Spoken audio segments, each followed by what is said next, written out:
Maharana Pratap college of Ayurveda and medical college science Mandhana Kanpur में आयोजित एक सेमिनार में बतौर मुख्य अतिथि आए डॉक्टर अशोक कुमार वार्ष्णेय, राष्ट्रीय संगठन सचिव, आरोग्य भारती सलाहकार समेत आयुष मंत्रालय, भारत सरकार ने सभी विद्यार्थियों को आयुर्वेद के बारे में संबोधित किया। इस दौरान उन्होंने कहा कि आदमी की मानसिकता अलग अलग होती है।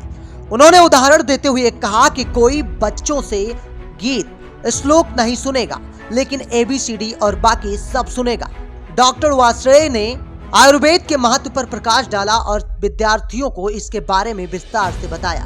उन्होंने कहा कि आयुर्वेद एक प्राचीन और प्रभावी चिकित्सा प्रणाली है जो न केवल शारीरिक स्वास्थ्य को बनाए रखने में मदद रखती है, बल्कि मानसिक और आध्यात्मिक स्वास्थ्य को भी बढ़ावा देती है।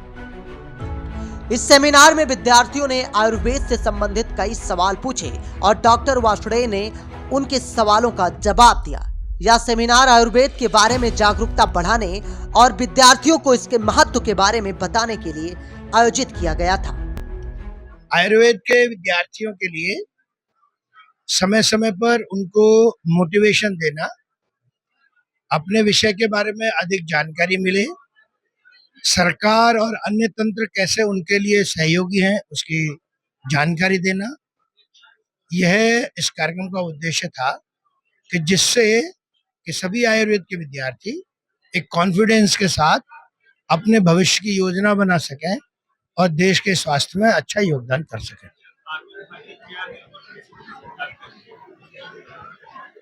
आरोग्य भारती हेल्थ के प्रिवेंटिव एस्पेक्ट पर काम करती है। एक स्वास्थ्य सेवा और एकेडमिक संगठन है। सन 2002 से काम करता है। ये पूरे देश के सभी 43 प्रांतों में है। 90% जिलों में आरोग्य भारती का काम है। 400 जिलों में ब्लॉक लेवल तक काम है।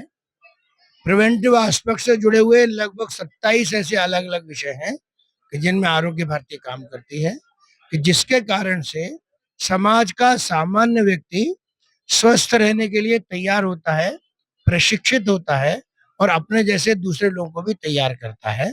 स्वयं स्वस्थ होना, परिवार को स्वस्थ बनाना, समाज को स्वस्थ करना, तो उसका स्वाभाविक प्रभाव स्वस्थ राष्ट्र के रूप में आएगा। यही काम आरोग्य भारती पूरे देश में कर रही है। समाज में आयुर्वेद के बारे में जितनी अधिक जागरूकता की आवश्यकता है वो नहीं होने के कारण, और जितना राज्याश्रय स्वतंत्रता के समय से मिलना चाहिए था वो नहीं मिला, इसके कारण से जन सामान्य में जानकारी होते हुए भी विश्वास कम होता है।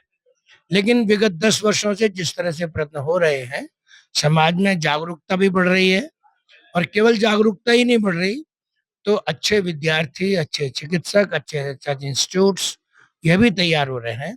और केवल देश में नहीं तो देश के बाहर भी आयुर्वेद के बारे में एक अच्छी धारणा भी बन रही है। WHO को भी अब लगने लगा है।